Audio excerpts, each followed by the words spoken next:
Welcome to my another episode of শব্দগল্প series. আজকের শব্দ প্রমিস, যার বাংলার প্রতিশব্দ হলো প্রতিশ্রুতি। প্রতিশ্রুতি ব্যাপারটা ভীষণ জটিল। আমাদের দেওয়া বেশিরভাগ প্রতিশ্রুতি জাস্ট কথায় গিয়ে শেষ হয়ে যায়।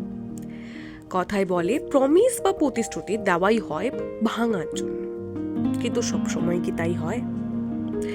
সবাইকে আর মিথ্যে প্রতিশ্রুতি দেয়? এই পৃথিবীতে সবচেয়ে বড় মিথ্যে প্রতিশ্রুতি যেখানে I always there for you, সেখানে এমন কিছু মানুষ হয় যারা প্রাণ দিয়ে দিলেও প্রতিশ্রুতি রাখার চেষ্টা করে। আজকের গল্পটা তেমনই এক কথা রাখার গল্প। ঘড়ির কাঁটা 12 ঘর ছোবে ছোবে করছে।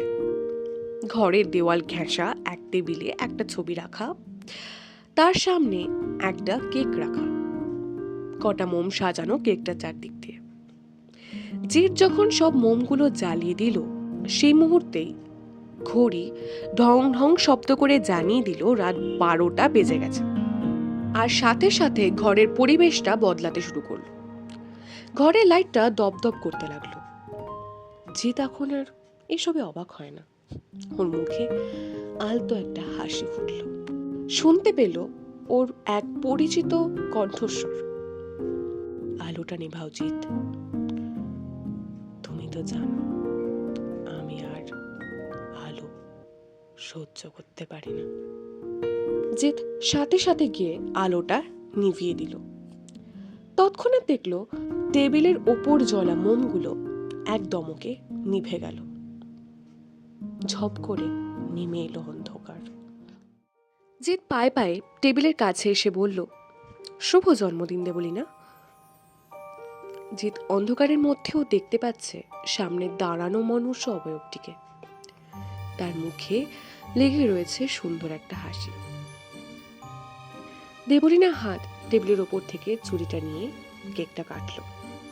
তারপর কেকের টুকরোটা হাতে নিয়ে জিৎকে ইশারায় বলতে চাইলো সেটা খাওয়ার জন্য। জিৎ হাসলো। তারপর ছোট্ট কেকের টুকরোটা সে মুখে পড়ল। এটাই ওর বিগত 5 বছরের রুটিন হয়ে গিয়েছে।